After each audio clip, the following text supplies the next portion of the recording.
अल्लज़ीना याकुलून अर्रिबा ला यक़ूमुल्लज़ी इल्ला कमा यक़ूमुल्लज़ी यतख़ब्बतुहु शैतानु मिनल मस्से ज़ालिका बिअन्नहुम क़ालू इन्नमल बैउ मिस्लुर्रिबा व अहल्लल्लाहु बैअ व हर्रमर रिबा फमन जाअहु मौइज़तुम मिर रब्बिही फंतहा फलहु मा सलफ़ा व अम्रुहु इलल्लाह व मन आद फउलाइका अस्हाबुन नार हुम फ़ीहा खालिदून। वो जो सूद खाते हैं कयामत के दिन ना खड़े होंगे मगर जैसे खड़ा होता है वो जिसे आसेब ने छूकर मजबूत बना दिया हो।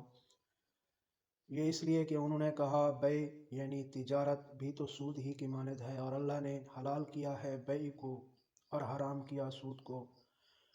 तो जिसे उसके रब के पास से नसीहत आई और वो बाज रहा तो उसे हलाल है जो पहले ले चुका, और उसका काम खुदा के सपुर्द है। और जो अब ऐसी हरकत करेगा वो दोज़खी हैं, इसमें मुद्दतों रहेंगे।